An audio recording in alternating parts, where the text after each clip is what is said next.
like Shahbaz Sharif said, beggars can't be choosers. Yes, it is true. When you are not in the position to act, it is the time to strategically build, to plan, to team up, to use your wits, to use your brain and wisdom. It's not always wise to use your hand. It's not always wise to use your words. It's not always wise to raise the voice.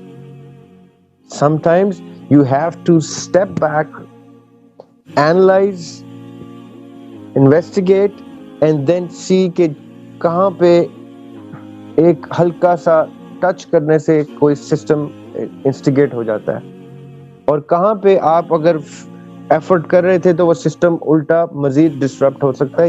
یہ wisdom مومن کی میراث ہے. یہ مومن کے پاس ہر وقت by birth مومن کو وزڈم ملتا ہے، ایز لانگ ایز اس وزڈم کو شارپن کیا جائے، اس وزڈم کو تعلیم اور لوگوں کے تجربے، ہسٹری کو پڑھ کے تجزیے سے آپ نے اس کو امپروو کرنا ہوتا ہے. مومن بلنڈر ایک دفعہ مارے گا، دوسری دفعہ مومن کو بلنڈر مارنے کی بھی گنجائش نہیں ہے.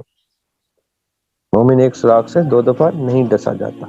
یعنی I can, with a good intent, I can try something and it could backfire, but if I repeat it again, it means I am too foolish to fall in the definition of a مومن.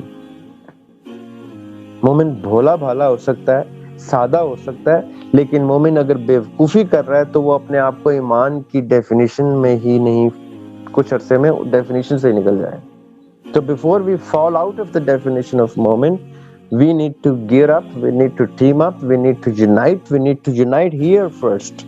Thought میں، definitions میں ہم align ہو جائیں تو اس کے بعد ہمارے ہی جیسے ہمارے ہی بھائی ہیں جو باقی سسٹم میں بھی، گورنمنٹ میں بھی اور ادھر ادھر پائے جاتے ہیں، جب ہم سب کی سسٹم کی تھاٹس الائن ہو جائیں گی تو ان کی ڈیفینیشنز بھی درست ہوں گی. وہ کہیں گے یار یہ ہم کیا کر رہے ہیں، یہ تو ہم نے نہیں کرنا، یہ ہمیں کرنا ہی نہیں چاہیے، یہ ہم غلط کر رہے تھے، یہ کر کے تو ہم بہت بڑا کسی جرم کے مرتکب ہو رہے تھے.